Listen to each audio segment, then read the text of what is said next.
বিয়ের আগের যে ব্লগগুলো আমি পোস্ট করছি সেখানে লাস্ট ব্লগে তো তোমরা দেখতেই পেয়েছো যে আমি আমার মাসির বাড়িতে খেয়েছিলাম আইবুড়ো ভাত। আর তারপরে সন্ধ্যেবেলা গেছিলাম মেলায় ঘুরতে, ওখানকার বড়দিনের মেলা চলছিল, পুরোটাই তোমরা ব্লগে দেখেছো। তোমরা যারা ব্লগটা পুরো দেখেছো তারা সবাই জানো যে আমি মামার বাড়িতে এসেছিলাম একা, মামার বাড়িতে আইবুড়ো ভাত খেয়ে তারপর গেছিলাম মাসির বাড়িতে। তো আজ আমার মা, মাসি সবাই মিলে মামার বাড়িতে গেছিলো প্রথমে, আর মামার বাড়ি থেকে তারপর চলে এসেছে মাসির বাড়িতে। আসলে আমাদের নেমন্তন্নগুলোও সারতে হবে সেই একই হাতে, যেহেতু সময়টাও কম আর আমাদের বাড়ির থেকে আমার ছোটো মাসির বাড়ি আমার দিদার বাড়ির ডিস্টেন্সটা অনেকটাই, তো সেই জন্য আমরা ভেবেছি একবারেই সমস্ত নেমন্তন্ন সারবো। আর এই যে এইটা হচ্ছে আমার মাসির বাড়ি। আর হ্যাঁ, তোমাদেরকে তো বলাই হয়নি কে কে এসেছে। মানে আমি তো আগেই চলে এসেছিলাম আমার মামার বাড়িতে, ওখান থেকে মাসির মেয়েরা গেছিলো, সেখান থেকে মাসির মেয়েদের সাথে মাসির বাড়ি এসেছিলাম। মানে মাসি মানে ছোটো মাসির বাড়ি, আর আমার বাড়ির কাছেই আমার বড় মাসির বাড়ি। সে মাসি, মাসির বৌমা মানে আমার বৌদি, আমার মা সবাই মিলে মামার বাড়ি এসেছিলো, ওখান থেকে দিদাকে নিয়ে এসেছিলো ছোটো মাসির বাড়ি। আর এরপর আমরা যাচ্ছি আরও একটা ভালো জায়গায়, মানে পর পর আমাদের জার্নি চলছে। আর সঙ্গে নিয়ে নিয়েছি আমরা আমার মাসির 2 মেয়েকে, যারা মামার বাড়িতেও আমার সঙ্গে ছিল আর এখানেও আমাদের সঙ্গে। এখন যাচ্ছি আমরা কোথায়, তোমরা পরপর ব্লগটা দেখতে থাকো, অবশ্যই জানতে পারবে। তো আমার ছোটো মাসির বাড়ি হচ্ছে মাঝদিয়া, আর সেখান থেকে মাঝদিয়া স্টেশনে চলে এসেছি। আর এই যে আমার দাদা আমাদেরকে টোটো করে নিয়ে এসেছে, তাই জন্য আমি একটু ভিডিওটা করে নিলাম। আর এরপর আমরা ট্রেন ধরে যাব বৌদির বাবার বাড়ি নেমন্তন্ন করতে। শুধু এখানেই শেষ নয়, আরও অনেক জায়গায় যাব। আর এইটা ছিল মাঝদিয়া স্টেশন, আমরা তাড়াতাড়ি যাচ্ছি টিকিটটা কাটতে। সেই সময়টা ছিল শীতকাল, আর আমি এতদিন পর ব্লগটা পোস্ট করছি তোমাদের সাথে। তো দেখো আমাদের টিকিট কাটা কমপ্লিট, আর আমরা উঠে পড়েছি ট্রেনে।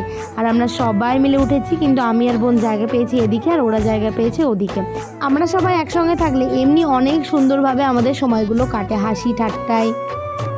তো গাইস, এই যে আমরা এখন নেমে পড়েছি ভাইনা স্টেশনে। তো কেননা আমরা এখন এসেছি ওই আমার বৌদির বাড়ি। তো এখন এখান থেকে এখন যাব এই বৌদিদের বাড়ি। কোথায় গেল দেখা যাচ্ছে না, ঠিক আছে থাকো দেখো। তো এই যে ওইটা হলো বৌদিদের বাড়ি, মানে এখানে আমার বৌদিদের বাড়ি। তো আমরা যাচ্ছি এখন এই বৌদিদের বাড়ি। এই বৌদি পেছনে দেখা, এই বৌদি পেছনে দেখা, এই বৌদি। তো এখন আমরা যাচ্ছি কোথায় যাই না,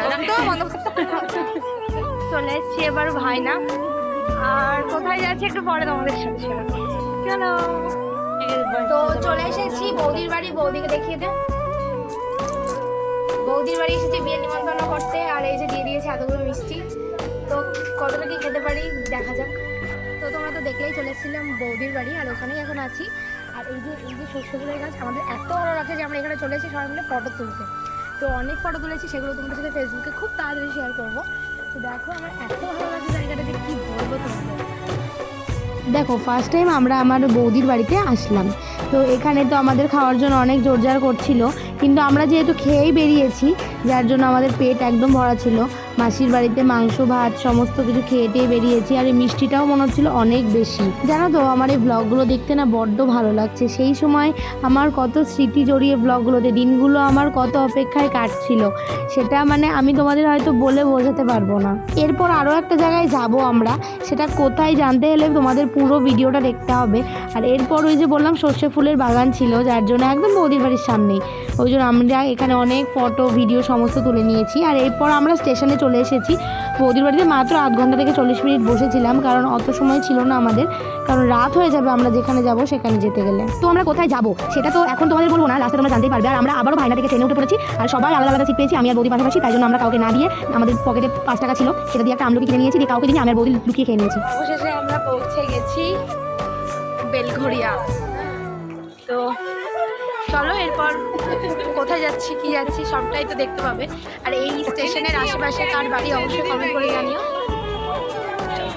আমরা বাড়ি এসে ফ্রেশ হয়েছি, আর এখানে বোনের ভিডিওটা আমি নিচ্ছিলাম, কারণ আমাদেরকে কাউকে দেখানোর মতো অবস্থায় আমরা নেই, এতটাই বাজে অবস্থায় আমরা আছি।